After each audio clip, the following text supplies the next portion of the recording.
Jenderal Muldoko mengancam akan memidanakan pihak yang membocorkan surat rekomendasi pemberhentian Letnan Jenderal Prabowo Subianto sebagai perwira tahun 1998. Sebelumnya, surat ini tersebar sejak sepekan lalu di media sosial.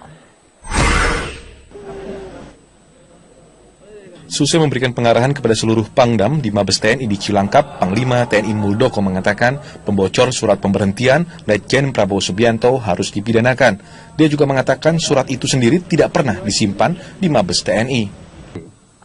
Saya sudah tanya kepada Kasetum saya, apakah dokumen DKP itu ada di Mabes TNI? Tidak ada.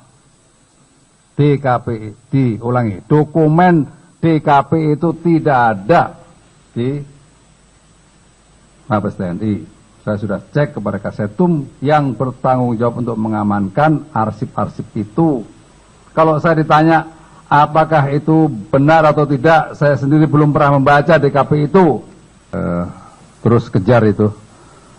Kita juga sedang kejar siapa yang membocorkan. Itu ada undang-undangnya itu. Membocorkan rahasia negara dihukum itu. Pidana itu.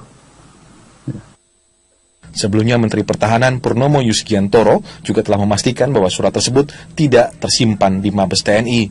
Sementara Ketua Tim Pemenangan Prabowo Hatta, Mahfud MD, juga sudah pernah menanggapi peredaran surat DKP ini. Mahfud tidak menampik isi surat tadi. Enggak, justru kita yang nyuruh nyebar-sebarkan aja, itu buktinya diberhentikan dengan hormat. Kalau diberhentikan tidak dengan hormat baru masalah, itu diberhentikan dengan hormat. Sehingga tidak ada masalah hukum apapun kalau sudah diberhentikan dengan hormat. Sejumlah jenderal yang namanya tercantum sebagai anggota Dewan Kehormatan Perwira dalam surat itu, seperti Agung Gumelar dan Fahrul Razi, tidak membantah isi atau substansinya. Surat bertanggal 21 Agustus 1998 itu diantaranya mengungkap sejumlah alasan pemberhentian Prabowo. Salah satunya memerintahkan Satgas Mawar untuk melakukan penculikan terhadap sejumlah aktivis. Tim Liputan Metro TV. Lakukan itu atas perintah. Kalau memang atas perintah berarti perintahnya Pangap. Dan dari Pangap sendiri tidak pernah menyatakan? Tidak menyatakan itu. Oke, kenapa? Tapi terus di publik pengakuannya perintah dari Presiden Soeharto. Setelah berbelas tahun kemudian baru mengakui itu. Saya rasa ya, betul. Oke, nah kenapa pada saat itu Pak dari DKP sendiri tidak merekomendasikan untuk dibawa ke Mahkamah Militer? Begini, ya waktu peristiwa ini terjadi, ini kan peristiwa besar ya, mengundang reaksi keras, ya, respon keras baik dari dunia internasional ataupun dari dalam negeri. Maka Puspom diberi tugas untuk melakukan interogasi kalau tidak salah ya. Itu bisa tanya sama Pak Pan dan Puspomnya waktu itu Pak Samsul Jalal. Ya. Dan ternyata Puspom kemudian merekomendasikan kepada Pangap agar supaya dimahmilkan. Jadi emang ada indikasi tindak pidana dari Puspom sendiri ya? Dimahmilkan ya. Tapi ya tahu sendiri ya suasana kebatinan waktu itu ya.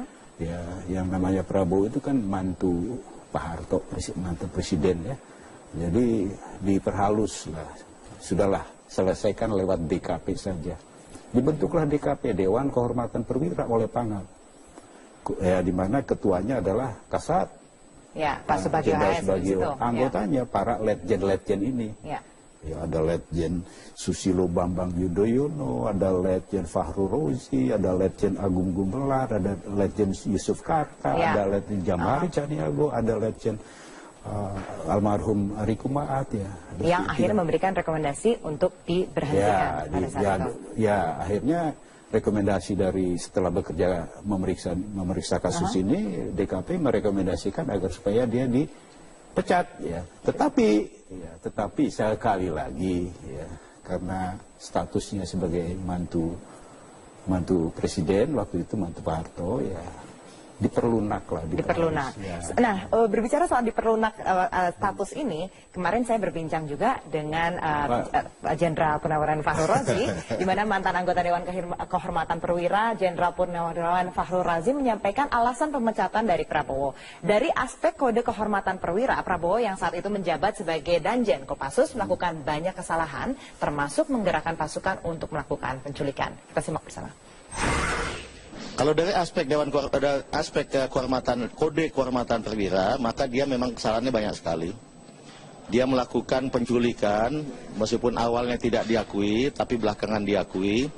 Dan itu kan kesalahan yang sangat luar biasa. Dia menggunakan satuan Kopassus. Padahal Kopassus ini kan satuan elit yang dilatih dan sangat disegani oleh dunia. Malah kenapa digunakan untuk penculikan dengan pertimbangan yang tidak logis gitu. Katakanlah belakangan pada saat dalam persidangan itu dia katakan bahwa ini membahayakan, saya lupa istilahnya, tapi katakanlah membahayakan kehidupan berbangsa. Apa betul anak-anak seperti ini membahayakan kehidupan berbangsa? Dan apa memang harus diculik oleh Kopassus begitu ya? Itu pertimbangan kami yang utama, dan kami ke belakang melihat beberapa kasus lainnya. Dalam banyak kasus lainnya memang kami diidentifikasi memang Pak Prabowo ini udah sangat tidak disiplin ya. Dalam beberapa tugas misalnya, mestinya satuan-satuan dia itu di BKU-kan. Dia bukan satuan operasional, perlu digarisbawahi bahwa Kopassus ini adalah satuan pembinaan. Dia bukan satuan operasional. Danjen Kopassus itu tidak punya kewenangan menggerakkan pasukannya. Dia hanya menyiapkan pasukannya. Yang menggerakkan pasukannya adalah Panglima TNI. Tapi acap kali juga kita temukan dia menggerakkan satuannya. Contoh yang paling jelek adalah pada saat penculikan ini. Kemudian juga pada saat tertentu, pada saat dia satuannya itu di BKU-kan kepada Kodam dalam tugas tertentu, mestinya atasan kesatuan itu adalah Pangdam. Pangdam karena satuan unitnya itu telah di BKU-kan kepada Kodam, maka atasan dari unitnya itu adalah Pangdam. Tapi banyak kami lihat kasus yang dia justru mengendalikan sendiri satuan itu.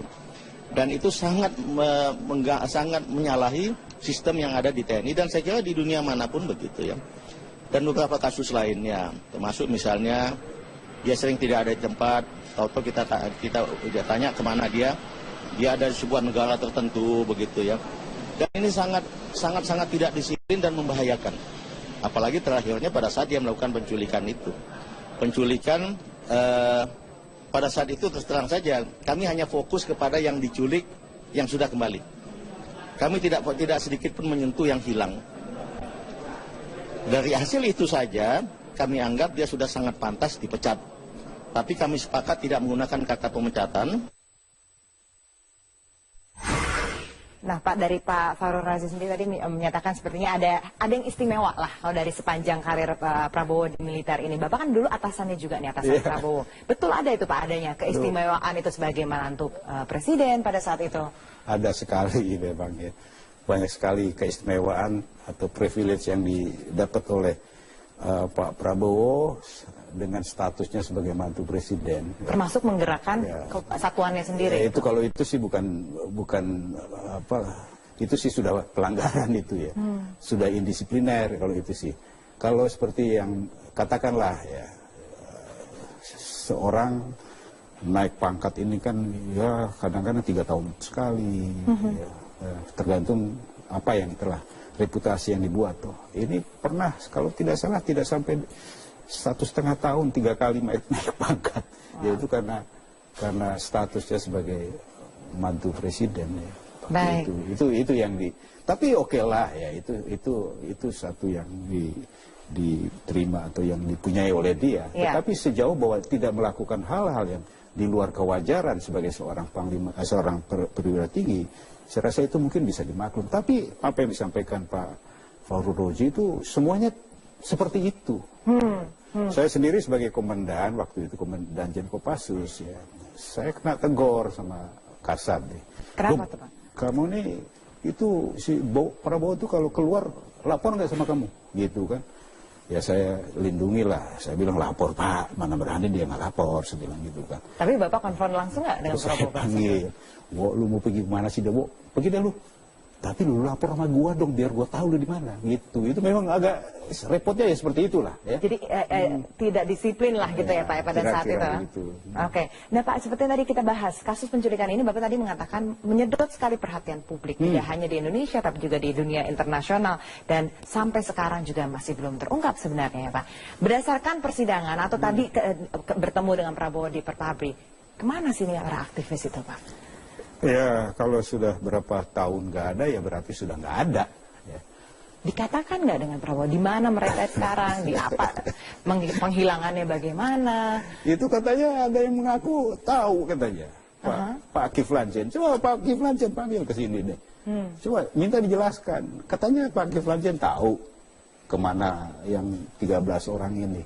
Ya, diundang aja kemari dong Pak Kiflan Zain. Baik. Dan Saya nggak tahu kemana itu. Yang jelas pasti sudah nggak ada lah. Ya. Iya. Dan tim Mawar pada saat itu yang melakukan penculikan, apakah khusus dibentuk Pak untuk pada saat itu atau memang ada, sudah lama khusus dibentuk untuk saat itu? Siapa saja sebenarnya sih mereka ini Pak? Ya anggota anak buahnya Pak Prabowo ya. Itu kan ya ada perwira, perwira menengah, ada bintara, ada perwira, ada bintara. Ya. Oke, baik. Oke, Pak Agung, kita akan meneruskan perbincangan kami setelah jeda pariwara berikut. Tetaplah bersama Pramtan News.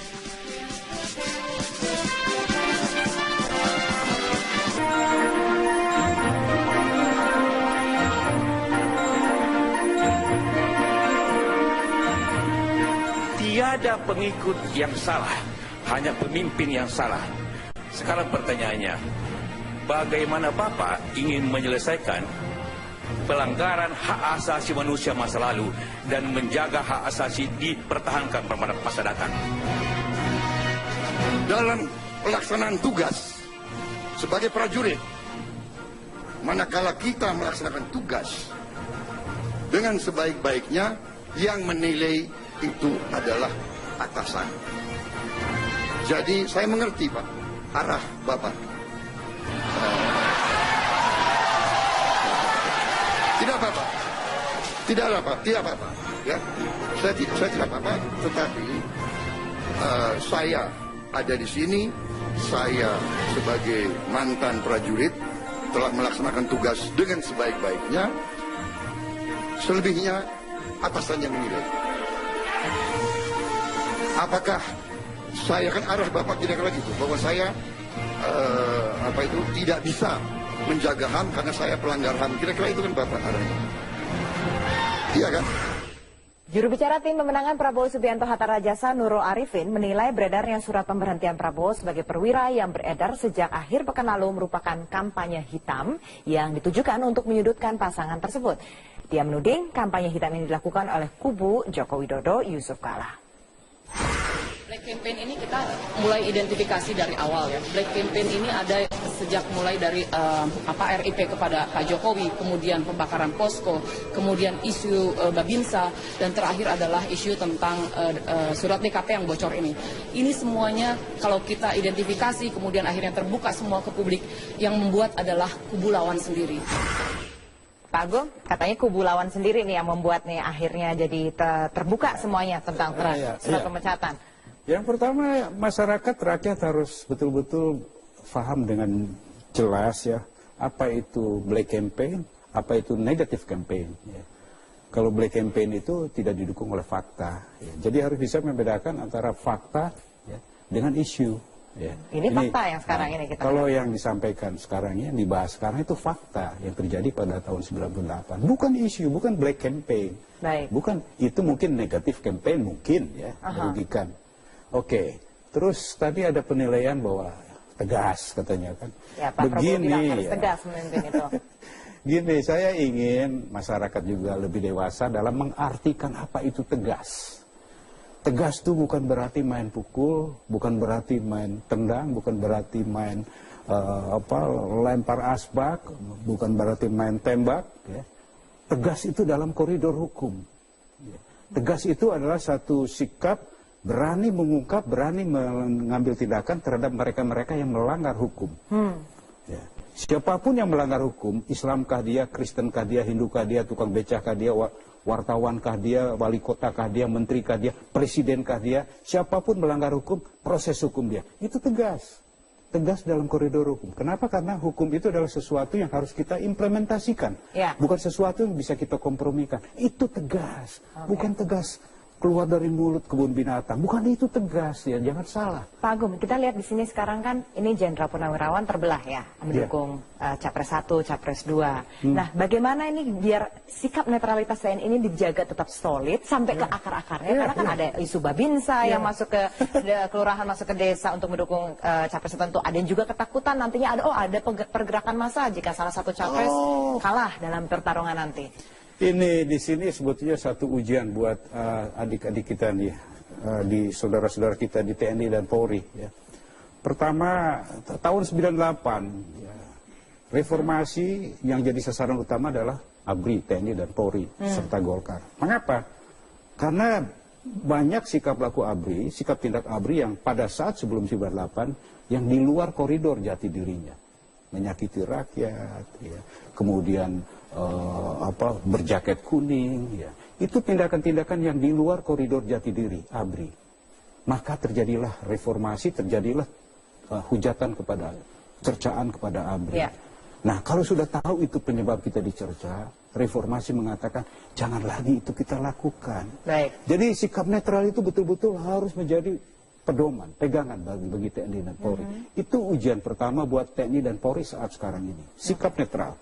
Kalau katakanlah ada Babinsa, saya tidak tahu benar apa tidak dari hasil penyidikan. Kalau ada Babinsa yang ingin berpihak, jadi pepabri dulu deh, ya jadi anggota saya dulu deh, baru bisa berpihak karena kita bebas. Ya. Oke. Ujian yang kedua buat TNI dan Polri adalah isu tadi. Kalau sampai kalah akan melakukan tindakan yang anarkis, akan melakukan tindakan pergerakan massa, teror dan sebagainya. Di sini ujian buat TNI dan Polri. Perlihatkanlah kepercayaan rakyat kepada TNI dan Polri. Harus berani mengambil sikap tegas terhadap tindakan seperti ini. Baik. Siapapun dia.